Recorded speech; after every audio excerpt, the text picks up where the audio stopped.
നമസ്കാരം. ഒരു കാരണവശാലും കേരള ഗവർണറായ രാജേന്ദ്ര വിശ്വനാഥ് ആർലേക്കറെ പിണക്കിപ്പിക്കാതെ നോക്കുക എന്ന ലക്ഷ്യമാണ് ഇപ്പോൾ സർക്കാരിനുള്ളത്. കാരണം ആർലേക്കറെ നല്ല ഭയമാണ് പിണറായി വിജയന്. ആരിഫ് മുഹമ്മദ് ഖാൻ കേരള ഗവർണറായി എത്തിയ അന്നു മുതൽ സർക്കാരും രാജ്ഭവനും തമ്മിൽ അടിയായിരുന്നു.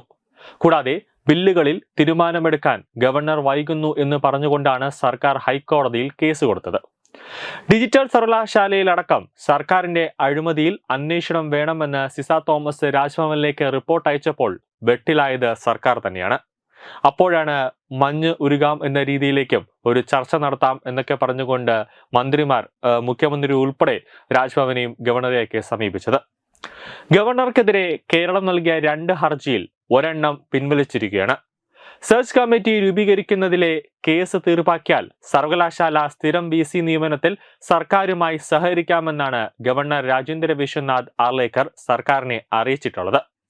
നിയമസഭകൾ പാസാക്കുന്ന ബില്ലുകളിൽ തീരുമാനമെടുക്കുന്നതിനും അതോടൊപ്പം തന്നെ രാഷ്ട്രപതിക്കും ഗവർണർമാർക്കും സമയപരിധി നിശ്ചയിക്കണമെന്ന ഹർജിയാണ് പിൻവലിച്ചത്. അതേസമയം ബില്ലുകളിൽ തീരുമാനം ഗവർണർ രാഷ്ട്രപതിയുടെ പരിഗണനയ്ക്ക് വിട്ടത് ചോദ്യം ചെയ്തുള്ള ഹർജി പിൻവലിച്ചിട്ടുണ്ട്. ഗവർണറും സർക്കാരും തമ്മിലെ ഭിന്നതകളിൽ തീർപ്പുണ്ടാകുമെന്നാണ് സൂചന. കൂടാതെ വരുന്ന തദ്ദേശ തെരഞ്ഞെടുപ്പും അതോടൊപ്പം തന്നെ നിയമസഭാ തെരഞ്ഞെടുപ്പ് ഉൾപ്പെടെ പടിവാതിൽക്കൽ എത്തി നിൽക്കെ ഗവർണറുമായി പിണങ്ങിയാൽ അത് രാഷ്ട്രീയമായി വലിയ തിരിച്ചടിക്ക് കാരണമാകുമോ എന്നൊരു വിലയിരുത്തൽ സർക്കാരിനുണ്ട്.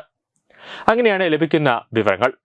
അതുകൊണ്ടാണ് മന്ത്രിമാരായ P രാജീവും R ബിന്ദുവുമായി നടത്തിയ ചർച്ചയിലും കേസുകളുടെ കാര്യത്തിൽ ഗവർണർ നിലപാട് അറിയിച്ചിട്ടുള്ളത്. ഡിജിറ്റൽ സാങ്കേതിക സർവകലാശാലകളിൽ താത്കാലിക VCമാരെ നിയമിച്ചത് പുനഃപരിശോധിക്കുന്നില്ല എന്ന ഒരു പരാതിയുണ്ടെങ്കിൽ സുപ്രീം കോടതിയെ സമീപിക്കാമെന്നും ഗവർണർ വ്യക്തമാക്കിയിട്ടുണ്ട്. സർവകലാശാല വിഷയത്തിൽ ചർച്ച മാത്രം പോരാ എന്നും അതിലൊരു നടപടി ഉണ്ടാകണമെന്നുമാണ് ഗവർണർ പറഞ്ഞത്. എല്ലായിടത്തും സ്ഥിരം VCമാർ വേണമെന്നും അനുയോജ്യരായവരെ തിരഞ്ഞെടുക്കാമെന്നും അദ്ദേഹം പറയുന്നുണ്ട്. സെർച്ച് കമ്മിറ്റിയെ ചൊല്ലി പലയിടത്തും കേസാണല്ലോ എന്ന് ഗവർണർ ചൂണ്ടിക്കാണിക്കുന്നുണ്ട്. സ്റ്റേ ഒഴിവാക്കി നിയമ തടസ്സം നീക്കിയാൽ സ്ഥിരം VC നിയമനത്തെക്കുറിച്ച് ആലോചിക്കാമെന്നാണ് ഗവർണർ പറഞ്ഞിരിക്കുന്നത്. അതിനുശേഷം മന്ത്രിമാരുമായി വീണ്ടും ചർച്ച നടത്താമെന്നും അറിയിച്ചിട്ടുണ്ട്. കൂടിയാലോചിച്ചതിന് ശേഷം നിലപാട് അറിയിക്കാമെന്ന് മന്ത്രിമാരുടെ മറുപടിയും കൊടുത്തു. ഒരു കാര്യം വ്യക്തമാണ്, ഇന്നലെ ഗവർണറെ സോപ്പിടാൻ നോക്കിയ മന്ത്രിമാരുടെ പണി ഏറ്റില്ല എന്നാണ് വ്യക്തം. പുറത്തുപോയവർക്ക് വീണ്ടും നിയമനം നൽകാമെന്ന് തനിക്ക് നിയമോപദേശം ലഭിച്ചതിന്റെ അടിസ്ഥാനത്തിലാണ് താത്കാലിക VC പുനർനിയമമെന്ന് ഗവർണർ മറുപടി നൽകി. 2 നിയമങ്ങളും താത്കാലിക മാത്രമായിരുന്നതിനാൽ അനാവശ്യ ചർച്ച ഒഴിവാക്കണം.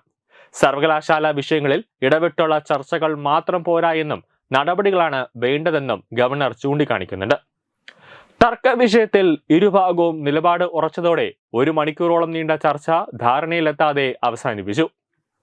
ഡിജിറ്റൽ KTU സർവകലാശാലകളിൽ VC നിയമനത്തിന് കോടതി നിർദ്ദേശപ്രകാരം മന്ത്രിമാരെ ചുമതലപ്പെടുത്തി മുഖ്യമന്ത്രി രാജ്ഭവന് കത്തും നൽകിയിരുന്നു. ഹർജികൾ പിൻവലിക്കാൻ സുപ്രീം കോടതി നേരത്തെ കേരളത്തിന് അനുമതി നൽകിയിരുന്നു. ബില്ലുകളിൽ തീരുമാനമെടുക്കാൻ ഗവർണർമാർക്കും രാഷ്ട്രപതിക്കും സമയക്രമം നിർദ്ദേശിച്ചു. കൂടാതെ തമിഴ്നാടിന്റെ കേസിന്റെ വിധി വന്നതോടെ തങ്ങളുടെ വിഷയവും തീർപ്പായെന്ന് കാട്ടിയാണ് കേരളം ഹർജി പിൻവലിക്കാൻ അനുമതി തേടിയത്. മുഖ്യമന്ത്രി പിണറായി വിജയനും ഗവർണർ രാജേന്ദ്ര വിശ്വനാഥ് ആർലേക്കറും തമ്മിൽ നടന്ന കൂടിക്കാഴ്ചയിലാണ് സർക്കാരും രാജ്ഭവനും തമ്മിലുള്ള അകലം കുറയ്ക്കാൻ ധാരണയായത്. അതിന്റെ അടിസ്ഥാനത്തിലായിരുന്നു സർക്കാർ ഒരു ഹർജി പിൻവലിച്ചത്. ഹർജി പിൻവലിക്കാനുള്ള കേരളത്തിന്റെ ആവശ്യത്തെ കേന്ദ്രം എതിർത്തിരുന്നു. എന്നാലും ഇന്നലെ നടന്ന ചർച്ചകളിൽ ഒരു രീതിയിലുമുള്ള ഒരു മഞ്ഞുരുക്കൽ ഉണ്ടായില്ല എന്ന് തന്നെയാണ് യാഥാർത്ഥ്യം. ന്യൂസ് ഡെസ്ക് തത്വമൈ ന്യൂസ്. ഭാരതത്തിലെ അതിപ്രശസ്തമായ ക്ഷേത്രങ്ങളിലേക്ക് മലയാളം ന്യൂസ് നെറ്റ്വർക്ക് സംഘടിപ്പിക്കുന്ന ആധ്യാത്മിക യാത്രകൾ. പ്രമുഖ ട്രാവൽ ഏജൻസിയായ യാത്രാനന്ദയുമായി ചേർന്ന് മലയാളം ന്യൂസ് നെറ്റ്വർക്ക് ഒരുക്കുന്ന യാത്രയിൽ ചുരുങ്ങിയ നിരക്കിൽ നിങ്ങൾക്കും പങ്കാളികളാകാം.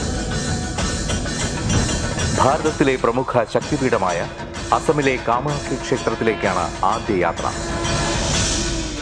കാമരൂപമെന്ന് കാളിദാസനും പ്രാഗ്ജ്യോതിഷപുരമെന്ന് വ്യാസനും വിളിച്ച അതിമനോഹരമായ സംസ്ഥാനമാണ് അസം. സമമായി മറ്റൊന്നില്ല എന്നാണ് അസമിന്റെ അർത്ഥം. ബ്രഹ്മപുത്ര നദിയും ഹിമാലയവും ദൃശ്യചാരുത കൊണ്ട് അനുഗ്രഹിച്ച അസമിലെ കാമാഖ്യ ഇന്ത്യയിലെ തന്നെ ഏറ്റവും പ്രധാനപ്പെട്ട കാളി ക്ഷേത്രങ്ങളിലൊന്നാണ്. കാമാഖ്യ ക്ഷേത്ര സന്ദർശനത്തിന് ശേഷം കിഴക്കിന്റെ സ്വിറ്റ്സർലാൻഡ് എന്നറിയപ്പെടുന്ന മേഘാലയയിലെ ഷില്ലോങ് നഗരവും ചിറാപുഞ്ചിയും അതിമനോഹരമായ മഴക്കാടുകളും ഹിമാലയൻ കാറ്റ് ചൂളം വിളിക്കുന്ന താഴ്വരകളും മേഘങ്ങളെ ഉമ്മവയ്ക്കുന്ന ചെറുകുന്നുകളും കണ്ണാടി പോലെ ജലമൊഴുകുന്ന ഉമയാങ് നദിയും സന്ദർശിക്കുന്നു.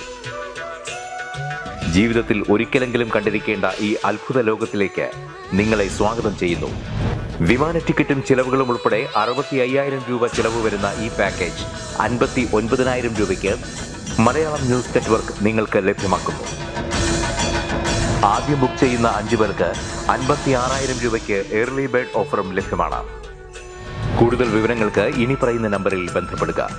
8089001200 അല്ലെങ്കിൽ 7736549234.